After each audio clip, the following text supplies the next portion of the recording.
Okay, hi everyone. We're continuing with assignment problems. That's section 4.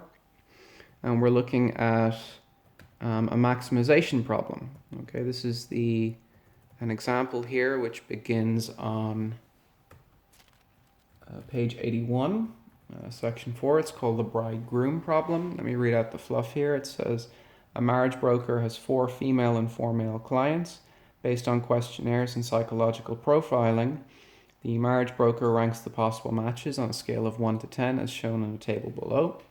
So these are compatibility scores between the female clients, which are the rows, and the male clients, which are the columns. Okay. Before, we were doing minimization, okay, which is obviously not ideal here. We don't want to be assigning people to their least compatible partner. In this style, we'd actually prefer to maximize, okay? And the trick is really very simple, okay? The maximum of a positive situation is the minimum of the negative, okay? So I have, what does that mean? That means if I make this table negative, if I just change the values to negative numbers, well then what I want to be the best values will now become the lowest values. So I can just minimize the way that I would have done before. So the first thing is that I'm just going to make everything negative.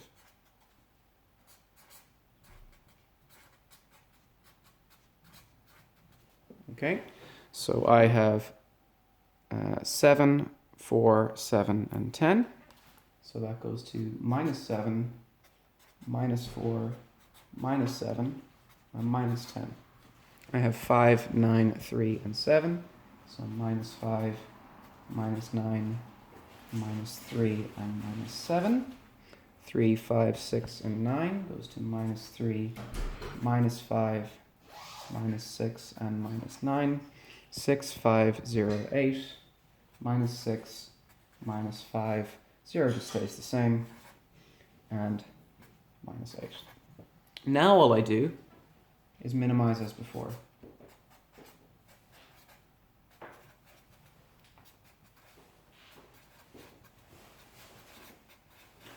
Okay, I minimize exactly as before, which means I'm going to start with my row reduction and column reduction. Okay, so let's look at row reduction here. Well, now the lowest value in the first row is now minus 10. So I'm going to subtract minus 10 from everything in the first row, which means I'm going to add 10 to everything in the first row. So I have 3, 6, 3, 0. My lowest value in my second row is this minus 9, so I'm going to add 9 to everything. Gives me 4, 0, 6, and 2. Then I have my lowest value is minus 9. I'm going to add 9 to everything. So that's 6,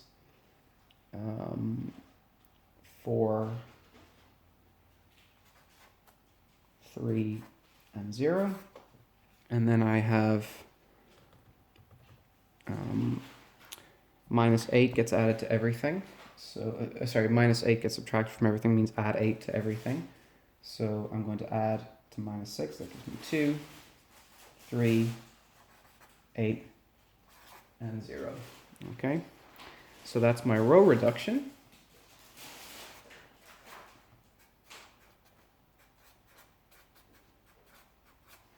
And now I do column reduction.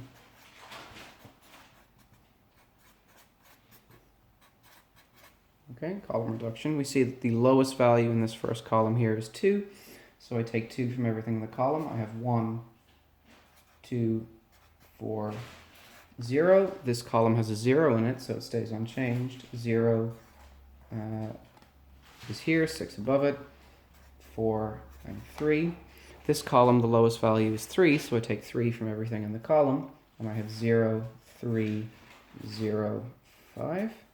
This column has zeros in it, so it's going to stay unchanged. 0, 2, 0, and 0. Okay. So now I am going to do my strikeout algorithm the same as I did before. So I'm going to search through my rows to see if I have a unique 0. If I have a unique 0, I will strike out the column.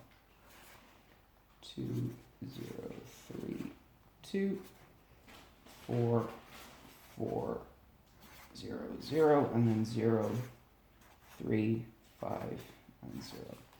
We look through the first row. Okay, we see I have 2 zeros, so no unique 0. Now I look through the second row, we see, okay, unique 0, strike out the column. Now, third row has 2 zeros, fourth row has 2 zeros, so I'm in a situation where none of my rows now have unique 0s, and the row that did has been taken care of, so now I look at my columns. I see column 1 here has a unique 0, so I will strike out that row. Then I have columns 3 and 4 both have 2 zeros in it. So I now have two possibilities.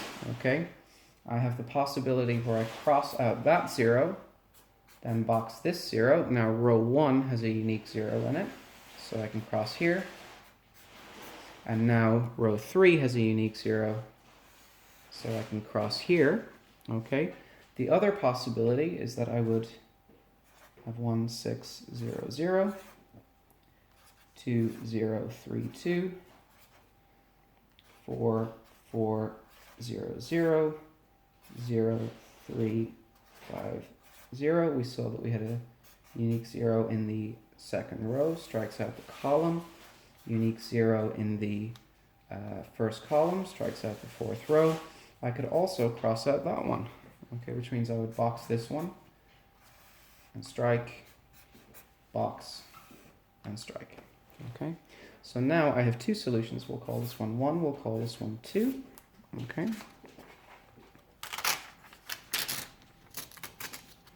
The paper's tearing. Okay, let's look at solution 1 here. 1 has 1 to 4. It has 2 to 2. It has 3 to 3. And it has 4 to 1. Okay. 2, on the other hand, has 1 to 3. It has 2 to 2. It has 3 to 4. And it has 4 to 1. Okay. So let's look at our original table, and let's look at the scores here. We can see that 1 to 4, okay, was 10. 2 to 2 is 9. 3 to 3 is 6. Okay. And 4 to 1 is 6.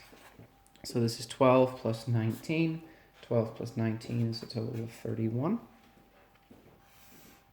And now I have another solution which is possible. I have 1 to 3. 1 to 3 is 7. Okay. I have 2 to 2, which is 9. Now I have 3 to 4, which is 6. And I have... 3 to 4 is not 6. 3 to 4 is 9. And I have 4 to 1, which is 6. Okay, and this is 18 plus 13, and 18 plus 13 is 31 again. So both of those are optimal solutions. No unique optimal solution, but both optimal. Okay, so what was the big trick? The big trick is that we realized that the maximum of positive is equal to the minimum of negative. So therefore, all I have to do is make all the values negative, and I can continue exactly as I've done before. We'll stop there.